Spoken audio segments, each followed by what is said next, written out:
अहिले चाहिँ हामी भन्नुपर्दा चाहिँ आज कामहरू कम्ती भएको कारणले चाहिँ जङ्गलतिर घुम्न लागेको है। र जङ्गल चाहिँ कुन चाहिँ जङ्गल भन्दाखेरि चाहिँ म तपाईँहरूलाई देखाउनेछु है। र अहिलेको भन्नुपर्दाखेरि चाहिँ अब हामी चाहिँ कहाँनिर बसिरहेको छौँ चाहिँ र अहिले चाहिँ हामी जङ्गलतर्फ लागिरहेको छ है। जङ्गल चाहिँ यस्तै छ यहाँको, हेर्नुहोस् है। अब चिसो ठाउँको जङ्गलहरू यस्तै पाइन ट्रीहरू हुने गर्छ है।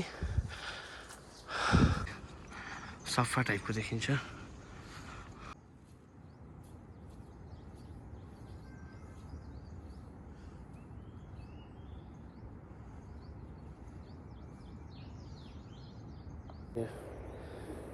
शान्तिको लागि चाहिँ अब अक्सर यहाँ बस्ने गर्छौँ हामी होइन, हमेसा अब मतलब यताको बेलामा छुट्टी भएको बेला। हेर्नुहोस् यो जग्गा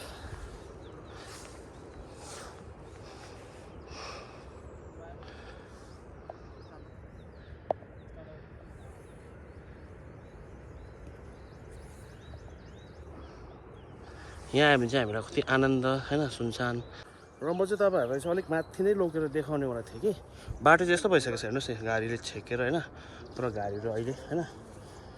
र अहिले चाहिँ म कहाँ आइपुगेँ भन्दाखेरि चाहिँ अब एकदमै माथि है, माथि नै आइपुगेँ। सास पनि फुलेको छ यहाँ।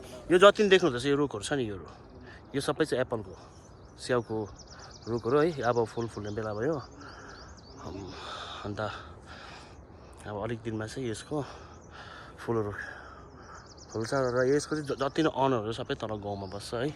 र म तपाईँहरूलाई चाहिँ यो भ्यू देखाउनलाई चाहिँ अलिक अगाडि गएर देखाउँ भनेको थिएँ, तर के गर्नु अब बाटो छैन रहेछ, बाटो सबै घाटो पुगिसकेछ।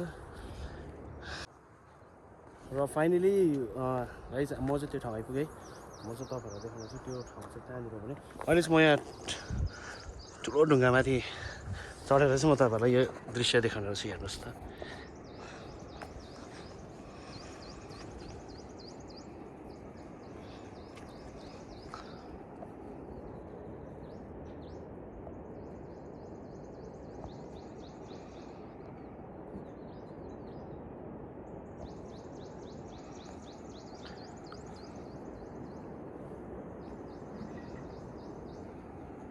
कति राम्रो जग्गा।